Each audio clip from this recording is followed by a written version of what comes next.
Hello friends, welcome to channel teach fever Aakash. यह है आधुनिक भारत की प्रथम क्लास है और यहाँ से देखा जाए एवरी ईयर प्रश्न आते ही आते हैं। तो इस क्लास में आज का प्रथम टॉपिक कवर करेंगे और आज की यह संक्षिप्त क्लास होने वाली है जिसमें की पॉइंट को समझेंगे कि किस एग्ज़ाम डायरेक्शन में हमें कार्य करना है और किस तरह से प्रश्न पूछे जाते हैं उस तरह से कवर करें। आपका एक सब्सक्राइब हमारी हज़ारों छात्रों तक पहुंच को बढ़ावा देगा। तो सर्वप्रथम क्लास को प्रारंभ करेंगे। तो क्लास को प्रारंभ करने के लिए एक कोड से प्रारंभ करेंगे। ये जो कोड है उसका नाम है PDA-DFS। तो यह कोड को याद रखिएगा कि PDA जो DFS है उसका मतलब क्या होता है। तो सर्वप्रथम देखिएगा कि जैसे देखा जाए P का मतलब क्या होता है, पुर्तगाली, और P के बाद D से डच होता है, और A से अंग्रेज, D से डेनिश, F से फ्रांसीसी, S से स्वीडिश। तो सर्वप्रथम ये क्रम याद रखिएगा। भारत में जो ट्रैवलर आते हैं कि सर्वप्रथम कौन आता है, पुर्तगाली आते हैं, पुर्तगालियों के बाद डच आते हैं, डच के बाद अंग्रेज आते हैं, डेनिश आते हैं, फ्रांसीसी आते हैं, स्वीडिश आते हैं। तो सर्वप्रथम इस क्रम के बाद जो क्लास को प्रारंभ करेंगे तो उसमें देखा जाएगा पुर्तगालियों को। तो बढ़ते हैं और देखते हैं। तो सर्वप्रथम क्या होता है कि एक स्टोरी के माध्यम से समझेंगे। जैसे मानिए कि अपना देश है इंडिया, तो एक देश था पुर्तगाल, मतलब एक देश जिसका नाम क्या था, पुर्तगाल था। एक देश था पुर्तगाल। अब जो यह पुर्तगाल कंट्री था ये मसालों का व्यापार करता था। अब यह जो मसालों का व्यापार करता था उसका नाम था कुस्तुनतुनिया क्षेत्र से, उसका नाम था कुस्तुनतुनिया।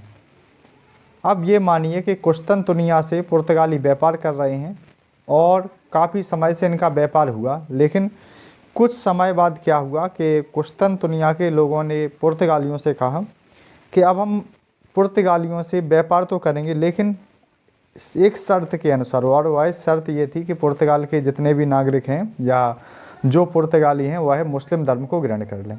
लेकिन क्या हुआ कि जब यह पुर्तगाल के राजा को पता चला, जिसका नाम डॉन हेनरिक था, कि उसे पता चला कि मतलब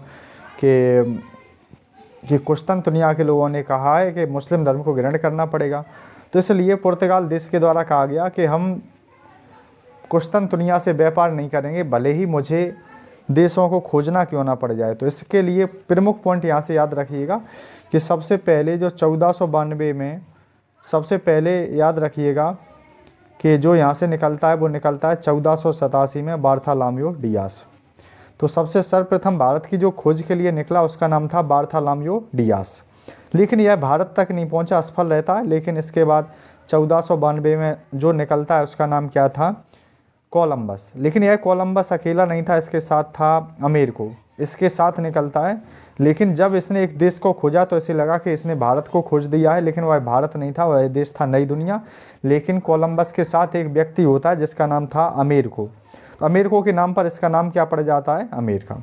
इसके बाद देखा जाए 1497 में भारत की खोज के लिए कौन निकलता है, वास्को डी गामा निकलता है, और यह 20 मई 1498, और कई किताबों में 17 मई 1498 भी दे देता है।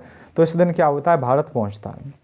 लेकिन जब ये भारत पहुंचता है तो इसको एक रास्ता बताने में एक व्यक्ति का योगदान था जिसका नाम था, गुजरात का व्यक्ति जिसका नाम था अब्दुल माजिद। अब्दुल माजिद की सहायता से ये भारत पहुंचता है। अब ये जब केरल पहुंचा, मतलब इस वाले क्षेत्र पर पहुंचता है, तो केरल को उस समय मसालों का बागान या घर कहा जाता था। मेन इनका उद्देश्य था पुर्तगालियों का कि भारत से ये मसाला व्यापार करेंगे। तो जिस वजह से केरल के जो राजा जमोरिन थे, जमोरिन की आज्ञा अनुसार इन्होंने भारत में 2 फैक्ट्रियाँ लगाईं, जिसमें 1503 में कोचीन, पहली फैक्ट्री 1503 में कोचीन में लगाई और दूसरी फैक्ट्री लगाई 1505 में कन्नूर में। इस तरह देखा जाए कि वास्को डी गामा ने जो फैक्ट्रियाँ स्थापित की, और वास्को डी गामा इंडिया में 3 बार आया, और तीसरी बार जब आता है तो 5 सितंबर 1524 में कोचीन में इसकी मृत्यु हो जाती है। इसके बाद क्या हुआ कि इनकी प्रमुख फैक्ट्रियों को देख लिया गया, 1503 में कोचीन और 1505 में कन्नूर। इसके बाद क्या हुआ, तो याद रखिएगा कि मतलब गवर्नर, जब वास्को डी गामा की डेथ हो जाती है तो डेथ के बाद जो संपूर्ण शक्तियाँ थीं वो 2 गवर्नरों के पास चली जाती हैं, एक तो अल्मीड़ा, दूसरा अल्बुकर्क। तो अल्मीड़ा से क्या पॉइंट याद रखा जा सकता है, तो अल्मीड़ा से याद रखिएगा कि अल्मीड़ा ने एक नीति चलाई थी जिसका नाम था शांत जल की नीति। शांत जल की नीति। एक पॉइंट ये याद रखना होगा जो अति महत्वपूर्ण है और ये सभी एग्जामों में पूछ लिया जाता है, शांत जल की नीति या ब्लू वाटर पॉलिसी किस गवर्नर ने चलाई है। सेकंड पॉइंट यहाँ से याद रखिएगा कि यह पुर्तगाल का प्रथम गवर्नर था, यह पुर्तगाल का प्रथम गवर्नर था। बस 2 पॉइंट यहाँ से लगभग पर्याप्त होते हैं जो सर्वाधिक पूछे जाते हैं। इसके बाद देखा जाता है दूसरा जो गवर्नर होता है उसका नाम क्या था, अल्बुकर्क था। अल्बुकर्क के बारे में कहा जाता है कि अल्मीड़ा के बाद यह वास्तविक गवर्नर था और इसके बारे में याद रखिएगा पहला पॉइंट कि यह वास्तविक गवर्नर था। द्वितीय पॉइंट याद रख सकते हैं कि इस जो वर्तमान में जो गोवा को देखा जाता है जो क्षेत्रफल की दृष्टि से सबसे छोटा राज्य है, इसको सर्वप्रथम जो अपने क्षेत्रों में उन्होंने मिलाया उसका नाम क्या था, पुर्तगाली थे, यानी कि अल्बुकर्क ने जीता था। तो इसीलिए कहा जाता है कि जो गोवा है वह है पुर्तगालियों का उपनिवेश है। तो गोवा किसका उपनिवेश है, पुर्तगालियों का।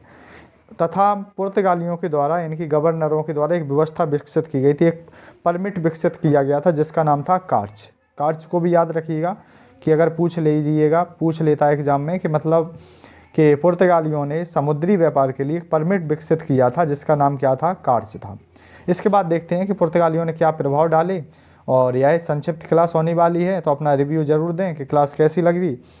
तो सर्वप्रथम याद रखिएगा पहला पॉइंट कि पुर्तगालियों को क्या प्रभाव रहे। तो सर्वप्रथम देखा जाए कि भारत और जापान का जो व्यापार कराया था वह किसने कराया था, पुर्तगालियों ने। सर्वप्रथम भारत जापान का व्यापार पुर्तगालियों ने कराया। दूसरा पॉइंट याद रखिएगा कि यह भारत में आलू, मक्का, पपीता, अमरूद, काजू, अनानास, लीची, अमरूद ये भारत में ये लेके आते हैं। तथा 1556 में जहाज निर्माण और प्रिंटिंग प्रेस की स्थापना भी पुर्तगालियों के द्वारा की जाती है।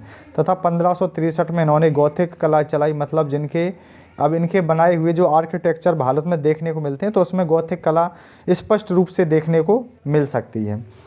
तो आज की यह संक्षिप्त क्लास है और अपना रिव्यू जरूर